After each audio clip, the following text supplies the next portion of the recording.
everyone, welcome back to Limba classes. And in this series of important topics, we brought you to the next session, and this is of the administration of the Delhi Sultanate. So Delhi Sultanate के बारे में तो हम पहले भी पढ़ चुके हैं. हम सबको पता है कि दिल्ली सल्तनत कैसे इस्टेब्लिश हुई, क्या हुआ, what were the consequences. But आज का जो मेन टॉपिक है वो हम सिर्फ और सिर्फ एडमिनिस्ट्रेशन पे अपना फोकस रखेंगे कि जो दिल्ली सल्तनत इस्टेब्लिश होने के बाद नॉर्थ इंडिया में क्या क्या चेंजेस आए एडमिनिस्ट्रेशन में, या क्या क्या उन्होंने वेरिएशंस लाया, डिफ्रेंशिएशंस लाया, या क्या कुछ इनोवेट किया, उसका क्या इफ़ेक्ट पड़ा कॉमन मैन पे, या क्या इफ़ेक्ट पड़ा उसके खुद के एडमिनिस्ट्रेशन, मतलब उनका खुद का जो रूल था उसको डिसइंटीग्रेट होने में कैसे वो चीज़ें इफ़ेक्ट करी. तो हम अपना this whole video is focused on just and just administration of the Delhi सल्तनत.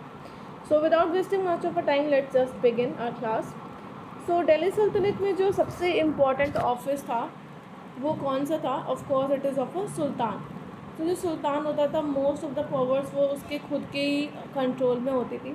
वो मिलिट्री के लिए रिस्पॉन्सिबल होता था, लॉ एंड ऑर्डर के लिए रिस्पॉन्सिबल होता था, security and the safety of citizens के लिए भी वही इंपॉर्टेंट होता था.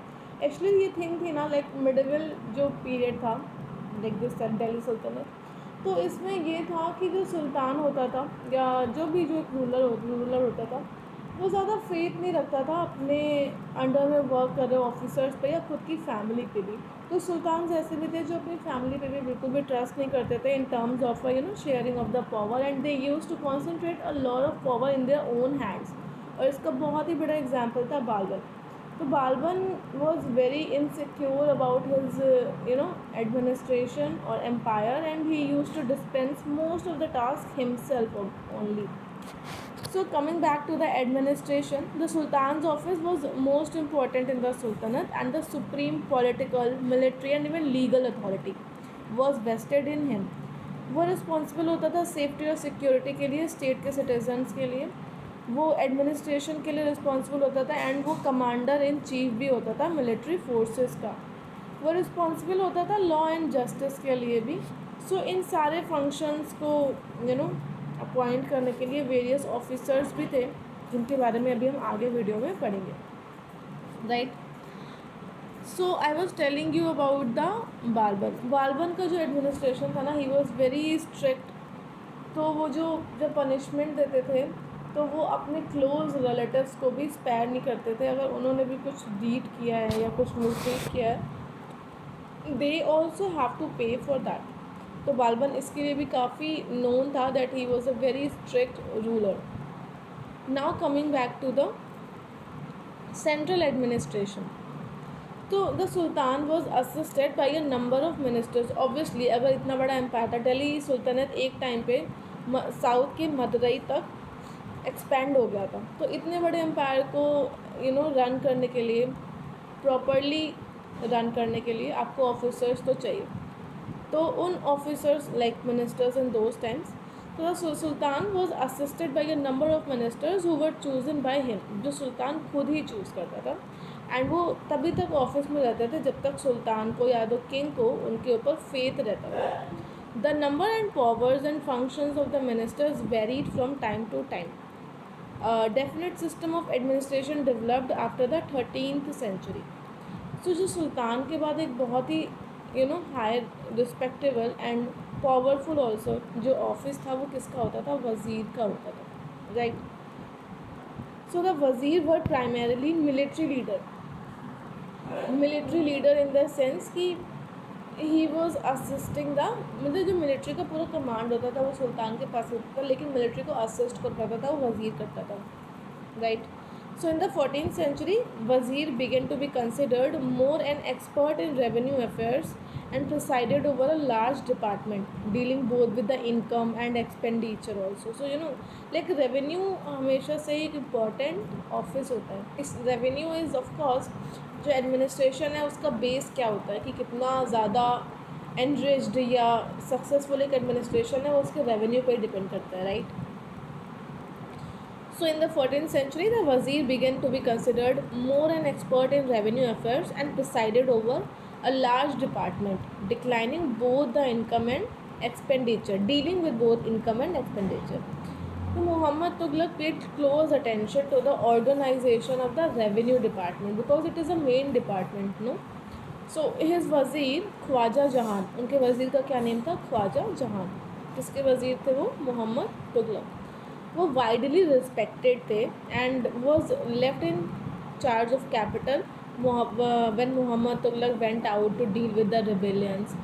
तो मोहम्मद बिन तुगलक के टाइम में किसका रिबेलियन हुआ था? You can just comment the name of that in the comment below. So a separate auditor general for scrutinising expenditure and an accountant also, accountant general for inspecting income worked under the वज़ीर। जब वज़ीर को एक revenue department का head बना दिया गया है तो सारे स्टेट, आप इमेजिन करो इतना लार्ज एम्पायर का जब रेवेन्यू कलेक्शन होता है तो उसको देखने के लिए सिर्फ वज़ीर इज़ नॉट इनफ। तो वज़ीर के अंडर में कौन काम करता था? वज़ीर के अंडर में ऑडिटर जनरल और एक अकाउंटेंट वर्क करते थे। तो और इनके वर्क को क्रॉस चेक कौन करता था? वज़ीर हिमसेल्फ, राइट। तो ये बहुत ही मतलब इस डिपार्टमेंट में बहुत ज़्यादा कॉन्फ्लिक्ट्स भी होते थे एक दूसरे के लिए। Now there was an officer Khane Jahan, so he was Firoz Tughlaq's wazir and as a उन्होंने 18 ईयर्स तक वर्क किया था। He was actually yes, so 18 years उन्होंने वर्क किया था फिरोज़ तुगलक के ऑफिस में एज अ वज़ीर। वो बहुत ज़्यादा ही सक्सेसफुल थे एंड ये जो वज़ीर की पोजीशन थी ये धीरे धीरे डिक्लाइन हो गई थी क्योंकि जो सुल्तान हिमसेल्फ थे वो ज़्यादा से ज़्यादा पावर को यूटिलाइज़ करना चाहते थे। वज़ीर की पोजीशन जो दोबारा रिवाइव हुई वो किसके अंडर में हुई? वो मुगल्स के अंडर में जाके हुई। सो जो वज़ीर की पावर थी ना वो धीरे धीरे डिक्लाइन होती गई आफ्टर तुगलक एम्पायर एंड ये जाके दोबारा रिवाइव किसके अंडर में हुई थी? मुग़ल एम्पायर में। The most important department of state next to the wazirs was दीवाने अर्ज। Now what is दीवाने अर्ज? आप ये सब जो की नोट्स हैं ना आप इनके पॉइंटर्स भी बना सकते हैं। दीवाने अर्ज and wazir then sultan arrow wise in the descending order कि मतलब किसकी पावर किससे कम है, वो आपको रिवीजन में बहुत हेल्प करेगा। So next office after diwan is Diwan-e Arz. ये मिलिट्री डिपार्टमेंट था। The head of this department was called Ariz i Mamalik. The Ariz was not commander in chief of the army since sultan himself अभी मैंने बताया कि जो आर्मी को कमांड कौन करता था? सुल्तान करता था खुद। So in those days no king could have survived on the throne if he interested the chief command of the armed officers to someone else. क्यों? क्योंकि आपको पता ही नहीं है कि कब वो जो चीफ कमांडर आपने बनाया है आर्मी के लिए वो आपके ही अगेंस्ट रिवॉल्ट कर दे। तो कोई भी किंग ऐसा नहीं था जो बिल्कुल ब्लाइंडली फेथ करता हो, इसीलिए सुल्तान हिमसेल्फ रिस्पॉन्सिबल होता था आर्मी के लिए। What is the work of Ariz i Mamalik? He was responsible for recruiting the soldiers and administering the military department, मतलब उनका salaries and all. He was not the commander in chief of the army, sultan himself was commander in chief. The military department was first set up by Balban and it was further improved by Alauddin Khilji, under whom the strength of the army crossed 3 lakh soldiers. It's a huge number. Alauddin introduced the system of branding the horses and payment of salary in cash. Cavalry was given importance under Delhi Sultanate. So Alauddin जो खिलजी थे उन्होंने क्या क्या changes brought करे? उन्होंने 2 changes लाए। पहला था ब्रांडिंग ऑफ द हॉर्सेस, क्योंकि एक एडमिनिस्ट्रेशन कितना सक्सेसफुल है, कितना ज़्यादा वास्ट है, उसका एक बहुत ही ज़्यादा इम्पॉर्टेंट बेस ये होता था कि उसकी आर्मी कितनी ज़्यादा एफिशिएंट है, उसकी आर्मी कितनी ज़्यादा वेल ट्रेंड है।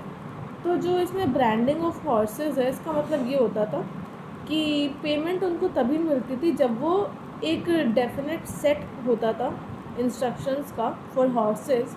जब वो वाले हॉर्सेस वो रिक्रूट करते थे उनका ब्रांडिंग किया जाता था, मतलब उनको प्रॉपर इंस्पेक्ट करने के बाद उनके ऊपर स्टैम्प लगाया जाता था, हॉर्सेस के ऊपर रॉयल स्टैम्प। सो जब प्रॉपर प्रोसेस होता था और अच्छी क्वालिटीज़ के हॉर्सेस आई एम सॉरी अच्छी क्वालिटीज़ के हॉर्सेस जब आर्मी में एडमिट किए जाते थे तभी उनको सैलरी मिलती थी। So this was a huge contribution of Alauddin Khilji.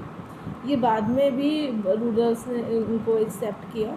और सेकंड चेंज जो अलाउद्दीन खिलजी ने लाया था वो ये था, ही ब्रॉट द हुलिया ऑफ द सोल्जर्स।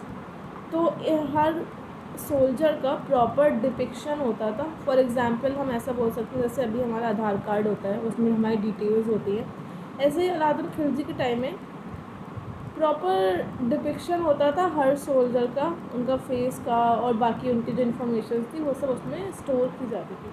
सो इससे क्या होता था, इससे आपकी जो आर्मी होती थी रूलर की वो एफिशिएंट बनती थी।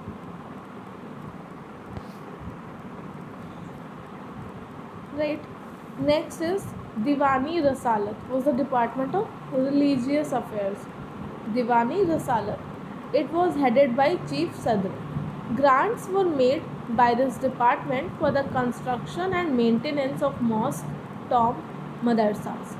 The head of the judicial department was the chief qazi.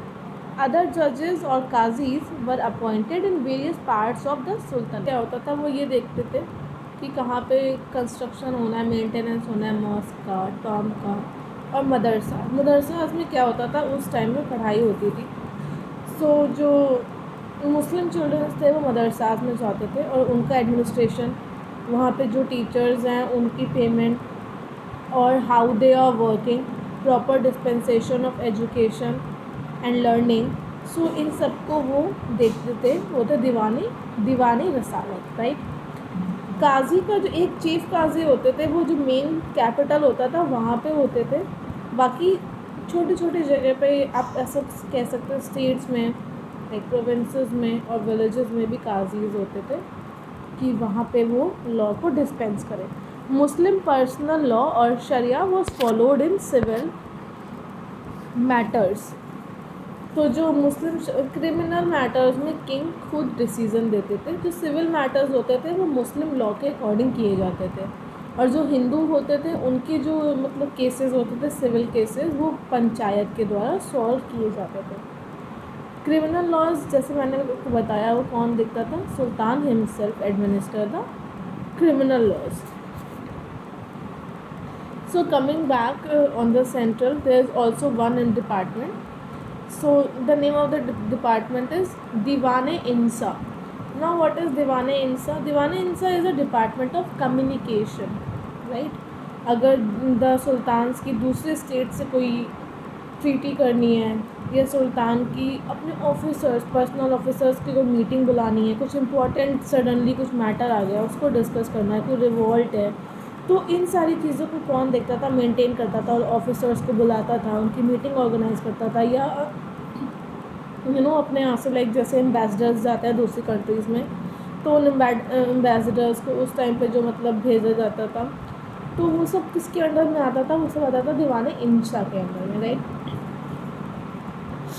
So the one second. So Diwan-e-Insa and Diwan-e-Risalat, I have told you. Diwan-e-Risalat deal with religious matters, pious foundation and stipends to deserving scholars and men of pieces. और दीवान-ए-रिसालत को कौन preside करता था, chief सदर, who was generally a leading qazi. Right, so qazis शरिया के according अपना जो जस्टिस या जो अपना जजमेंट होता था वो सुनाते थे। Diwan-i-Insha state correspondence as I have told you. So इनके जो सारे मैटर्स होते थे वो इसके अंदर आते थे। There were a number of other departments in addition to these. The rulers posted intelligence agents. अब इंटेलिजेंस एजेंट्स जो होते थे, जो सुल्तान के पास न्यूज़ लेके जाते थे, ये सब देखते थे, उन एजेंट्स को क्या बोलते थे, उन एजेंट्स को बोलते थे barids, BARIDS, barids in different parts of the, ये जो डिफरेंट पार्ट्स ऑफ एम्पायर्स में होते थे टू कीप अ चेक कि ऑफिसर्स ठीक से काम कर रहे हैं या नहीं कर रहे हैं, या पब्लिक को कोई प्रॉब्लम है, तो ये सारे इंटेलिजेंस वाला काम ये करते थे barids. Who enjoyed the fullest confidence of the ruler. इनके ऊपर जो रूलर था वो बहुत ज़्यादा ब्लाइंडली ट्रस्ट करता था। सो जो बरीड्स थे, जो रूलर का हाउस होल्ड वर्क होता है वो भी देखते थे। Right, so it looked after the personal comforts of the sultan and the requirements of the large number of women in the royal household. It also looked after a large number of karkhanas or the departments in which the goods and articles needed by the king and the royal households were stored. Ordinary shops में king जो चीज़ें use करते थे वो ordinary shop से नहीं बनती थी. किंग्स के अपने खुद के कारखानाज होते थे और इन कारखानाज में बेसिकली वही लोग वर्क करते थे जो किंग दूसरे जब एम्पायर में रिवॉल्ट करता था या वॉर करते थे और उनके जो मतलब जब वो सेकेंड एम्पायर हार जाता था तो वहाँ से जो स्लेव्स बना कर लाते थे बेसिकली वो भी इसमें वर्क करते थे. सो ये जो कारखानाज होते थे इसमें वैरायटी ऑफ चीज़ें बनती थी. जितनी भी चीज़ें एक हाउस होल्ड को रन करने के लिए चाहिए होती थी, एक एम्पायर को रन करने के लिए चाहिए होती थी, किंग का जो पर्सनल हाउस होल्ड होता है वो सारी चीज़ें इन कारखानाज में बनती थी. और इन कारखानाज को कौन सुपरवाइज करता था? बरीज, right. So sometimes these articles were manufactured under royal supervision. Firoz Tughlaq had set up separate department of slaves. और ये जैसे मैंने आपको बताया कि जब एक किंग दूसरे रूलर पे अटैक करता है और जब वो अगर रूलर हार जाता है तो वहाँ की जो पॉपुलेशन होती है एज अ स्लेव को जो लेकर आते थे उनके लिए एक अलग ही डिपार्टमेंट बनाया था. किसने बनाया था? फिरोज तुगलक ने बनाया था. Many of whom were employed in these royal workshop. As I have told you कि ज़्यादातर जो इन कारखाना में वर्क करते थे वो कौन होते थे? रॉयल वर्कशॉप्स में जो वो स्लेव्स होते थे जो वॉर में हार जाते थे. The officer in charge of all this activities was called वकील दर. तो इन स्लेव्स के डिपार्टमेंट को जो देखता था वो कौन था? Wakil dar. He was also responsible for the maintenance of proper decorum at the court and placing nobles in their proper order of precedence at formal receptions. Firoz also set up separate department of public works, which built canals and many public buildings. तो जो court लगती थी king की उसमें अब लोग अपने rank के अकॉर्डिंग बैठे और प्रॉपर जो डेकोरेशन होता था कोर्ट का वो भी कौन देखता था? Wakil dar, right. So this was a central administration. एक बार क्विकली रिवाइज कर लेते हैं सेंट्रल एडमिनिस्ट्रेशन में कौन कौन था. सबसे पहले हेड कौन होता है? सुल्तान होता है, राइट, जो कि सारा लॉ एंड ऑर्डर देखता है, एडमिनिस्ट्रेशन देखता है, मिलिट्री को भी देखता है इसके अंडर में. उसके बाद जो आता है वो कौन होता है? वज़ीर होता है. वो बेसिकली रेवेन्यू, धीरे धीरे उसकी पोस्ट कैसे शिफ्ट हो गई वो कम इम्पोर्टेंस होता गया, वो ज़्यादातर रेवेन्यू पे देखता था. वज़ीर के अंडर जो दो लोग वर्क करते थे कौन थे? एक थे ऑडिटर जनरल और दूसरे थे accountant. Then third important office was Ariz Mamalik, जो कि लाइक दीवान अर्ज, जो मिलिट्री डिपार्टमेंट होता था और उसमें मिलिट्री में देखते थे किसको रिक्रूट करना है या किसको कैसे पे करना है. उसके बाद जो एक इम्पॉर्टेंट ऑफिस था वो कौन सा था? दीवान रसालत, राइट, रिसालत, जो कि रिलीजियस मैटर्स को देखता था. उसके बाद इम्पॉर्टेंट ऑफिस कौन सा था? दीवान इंशा, जो कि करस्पॉन्डेंस एंड कम्युनिकेशन को देखता था. एडमिनिस्ट्रेशन. और हमने एक चीज़ और सीखी कि मेडिवल टाइम्स में जो एडमिनिस्ट्रेशन था वो बेसिकली कैसा था? It was a centralised administration, क्योंकि उस टाइम में सुल्तान किसी पे भी इतना ट्रस्ट नहीं कर सकता था कि उसको एक डेफिनेट थ्रेशोल्ड से ज़्यादा पावर अलॉट की जाए. इवन कुछ सुल्तान ऐसे भी थे जो अपनी फैमिलीज़ को भी ज़्यादा पावर अलॉट नहीं करते थे. Okay, so after the central administration now come back to the local administration. So when the Turks conquered the country, they divided it into number of tracts. अब लोकल एडमिनिस्ट्रेशन कैसे था? Local administration मतलब एक बहुत बड़े province को जब आप डिवाइड करते हैं तो किस बेसिस पे क्या डिवीज़न था वो हम इसमें देखेंगे. तो जब जब तुर्क्स ने कॉन्कर किया कंट्री को तो उन्होंने जो लैंड था ना उसको छोटे छोटे पार्ट में डिवाइड किया. उस पार्ट को क्या बोला? इक्तास बोला. क्या बोला? Iqtas. So which were parcelled out among the leading Turkish nobles. The holders of these officers were called muftis or walis, right?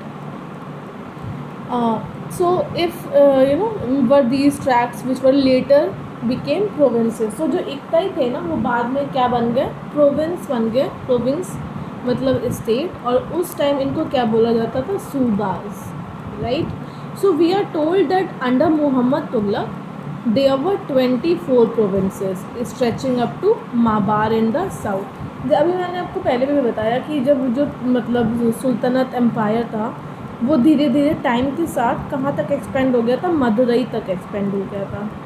तो मोहम्मद तुगलक के टाइम में कितने प्रोविंस थे, मतलब कितने सूबास थे? 24 स्टेट्स थे, जो कहाँ तक एक्सपेंड थे? मावार के साउथ में मावार है वहाँ तक। So at first muqtis were almost independent, मतलब वो अपने एरिया में अपने अकॉर्डिंग वर्क। इंडिपेंडेंट का मतलब ये नहीं था कि वो किंग के अंडर में नहीं होते थे। इंडिपेंडेंट का मतलब था वो अपने एरिया में अपने अकॉर्डिंग एडमिनिस्टर करते थे, लॉ एंड ऑर्डर, अपने अकॉर्डिंग रेवेन्यू कलेक्ट करते थे। उनको डेफिनेट अमाउंट का रेवेन्यू जो था वो किंग को देना होता था। So they were expected to maintain law and order in their tracts and collect the land revenue due to the government. Out of the money they collected, they were expected to meet the salaries of the soldiers and keep a balance.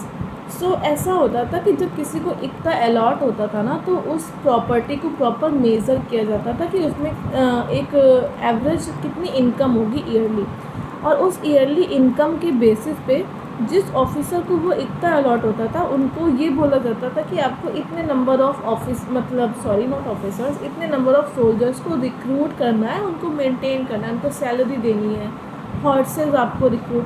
सो ये मतलब जो मुग़ल का आया था administration, और उन्होंने मनसबदारी system start किया था, तो आप ऐसा ही बोल सकते हो कि जो इक्ता वाला सिस्टम था ये उसका एक प्रीकर्सर था। मतलब उन्होंने इससे इंस्पायर होकर थोड़ा सा चेंजेस ला के उन्होंने मनसबदारी सिस्टम डेवलप किया।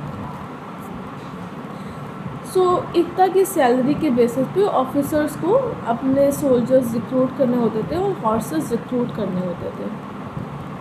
सो जैसे धीरे धीरे सेंट्रल गवर्नमेंट स्ट्रॉन्ग होती गई, एक्सपीरियंस गेन करती गई, उन्होंने ज़्यादा से ज़्यादा इन मुफ्तीज़ पे मतलब कंट्रोल अपना इस्टेब्लिश करना स्टार्ट किया। So it begin to try to ascertain the actual income and to fix the salaries of the soldiers and muftis in cash.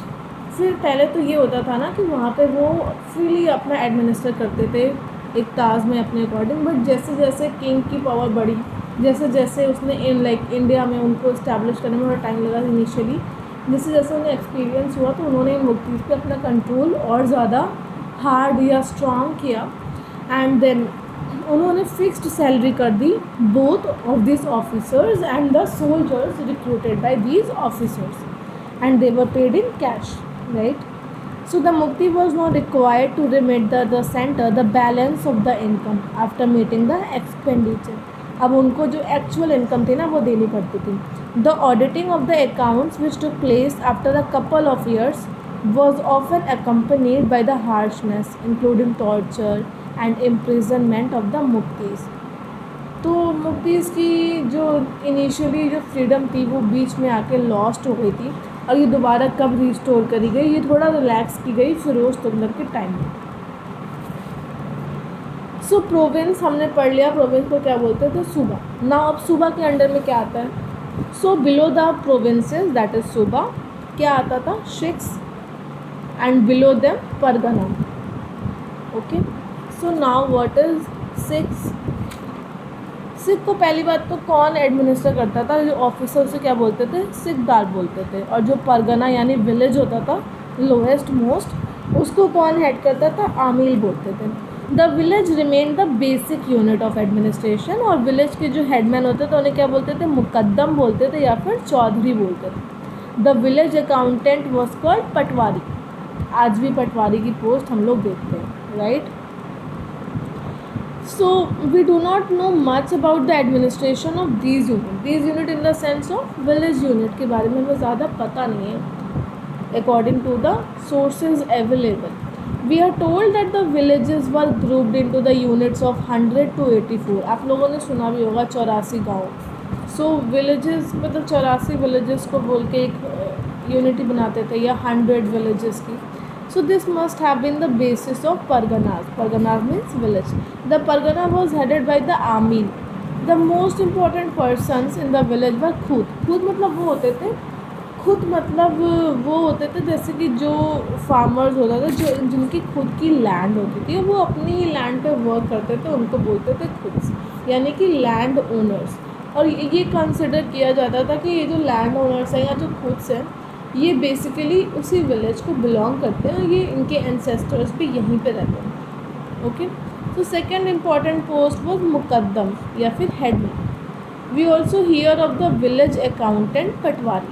We do not know how exactly the village administration worked. So in the initial stage, hardly any change was made in the working of the administration at the local level. जो चीज़ें जैसी चलती आ रही थी पहले से, मतलब सुल्तानत, दिल्ली सुल्तानत के इस्टेब्लिश होने से पहले विलेजेस में ज़्यादातर चीज़ें वैसे ही कंटिन्यू हुई, इसलिए मैं ज़्यादा चेंजेस नहीं हुआ, इसलिए ज़्यादा उनका रिकॉर्ड हमें नहीं मिलता है. So land revenue continued to be collected in the same manner, more or less by same set of people. This must have been a major factor in the Turks established their authority in the countryside quickly. The changes we have यहाँ पे quickly का इन the sense कि जैसे अगर आप किसी चीज़ को change करना चाहते हो तो वो हो सकता है वहाँ के लोग रिवॉल्ट कर दें, लेकिन अगर जैसे वो रह रहे हैं आप उनको वैसे ही रहने देंगे, वैसे ही लिबर्टी देंगे, तो रिवॉल्ट करने के चांसेस कम होते हैं. तो जब पीपल रिवॉल्ट नहीं करेंगे, पीपल आपके फेवर में होंगे, तो आप it is easy no to rule them. If people are happy with the king, it is in the welfare of the king to expand the empire. He can concentrate on other things rather than to suppress the revolt, right? So this must have been a major factor in the Turks establish their authority in the countryside quickly. The changes we have mentioned began from the time of Alauddin Khilji at the beginning of the 14th century. And they led to the conflicts including peace and रिविल. जैसे मैंने आपको बताया, जब अलाउद्दीन खिलजी ने changes करना चाहे, उन्होंने बहुत सारे चेंजेस करे थे. यहाँ पे सारे चेंजेस की तो बात नहीं कर सकते, लेकिन कुछ की अगर बात करें तो जैसे कि अलाउद्दीन खिलजी के टाइम में मंगोल इन्वेजन का डर था, तो उन्होंने एक नई सिटी भी बनाई थी जिसका नाम था सिरी. उन्होंने वहाँ पे अपनी आर्मी को स्टेशन किया था. सो जब लार्ज आर्मी आप स्टेशन कर रहे हो तो उनको फीड करने के लिए आपको ज़्यादा फूड चाहिए, राइट. बेसिकली तो फूड होता है, और उनको रहने के लिए और भी जो मतलब प्रॉपर एमिनिटीज़ चाहिए थी. तो इसकी वजह से क्या था कि प्राइसेस एकदम से बढ़ गए थे. अब उसको कंट्रोल करने के लिए अलाउद्दीन ने क्या किया था, उन्होंने एक स्ट्रिक्ट लॉ लाया था कि कोई भी उन 3 टाइप्स ऑफ मार्केट थी. फर्स्ट मार्केट जहाँ पे फूड मिलता था, सेकंड मार्केट जहाँ पे हॉर्सेस मिलते थे, एंड थर्ड मार्केट जहाँ पे क्लोथ्स एंड ऑल मिलते थे. उन्होंने सबके प्राइस सेट किए थे स्पेसिफिकली यहाँ सिरी सिटी में, ताकि जो इंक्रीज ऑफ कंजम्पशन था उसकी वजह से सप्लाई इफ़ेक्ट हुई, लेकिन प्राइसेस इफ़ेक्ट नहीं हुई. ये उनका एक ग्रेट अचीवमेंट भी था, लेकिन लोगों ने रिवोल्ट किया था क्योंकि उनको बहुत ज़्यादा ही इस चीज़ों से प्रॉब्लम्स थी. तो कहने का मतलब यहाँ पे ये है कि जब एक किंग एक बेसिक यूनिट जैसे यहाँ पे परगना है उस लेवल पे कुछ चेंजेस लाने की कोशिश करता है, तो रिवॉल्ट करने के चांसेस भी उतने ही ज़्यादा होते हैं. जैसे कि हमने मोहम्मद बिन तुगलक के एम्पायर में भी एक एग्जांपल देखा कि उन्होंने भी काफ़ी सारे चेंजेस किए जो अपने टाइम से काफ़ी अहेड थे. मतलब उन्होंने दूर का सोच के वो चेंजेस लाए, लेकिन उनके ऑफिसर्स ने ठीक से वर्क नहीं किया, और भी बहुत सारे रीज़न्स थे जिनकी वजह से वो चेंजेस फेल हो गए. फेल हो गए तो पब्लिक उनसे बहुत ज़्यादा ही परेशान थी, right. these are the things कि when you bring changes it not always accepted by the people very happily. So these we discussed in this video of the central administration and the local administration. एक बार quickly revise कर लेते हैं local administration में क्या था. सबसे पहले आता है इक्तास, जो कि बाद में क्या बन गए, प्रोविंसेस बन गए. इन इक्तास को कौन हेड करता था, मुफ्तीस या फिर वालीस. इनको सुबास भी बाद में बोला था, और इनकी इनकम से वो सोल्जर्स रिक्रूट करते थे. आफ्टर सुबास कौन सा आता था, शिक आता था. 6 मतलब प्रोविंसेस यानी कि स्टेट, और इन शिक्स को कौन गवर्न करते थे, शिकदार करते थे, जो बेसिकली रॉयल फैमिली से होते थे या फिर हाई या ओल्ड नोबल्स होते थे. आफ्टर शिक्स कौन सा वो आता है, यूनिट आता था, परगना मतलब विलेज. और विलेज सिर्फ एक सिंगल विलेज नहीं होता था, ये बेसिकली यूनिट ऑफ विलेजेस होते थे, जो कि 100 या 84 दैट 84 गांव का समूह टाइप का होता था. और इन गांव में जो इम्पोर्टेंट लोग होते थे वो कौन से होते थे, एक तो होते थे खुद जो लैंड ओनर होते थे, और दूसरे होते थे मुकद्दम जो ये सब हैंडल करते थे. परगना को कौन हैंडल करता था, मुकद्दम्स या फिर चौधरी. और वो जो विलेज का अकाउंटेंट होता था वो क्या होते थे, पटवारी, right. So this is all for today. I hope you like this video. Please like this video, and whatever changes you want to bring in this number classes, you can just mention in the comment box below. Thank you so much for watching this video. I hope you like this video.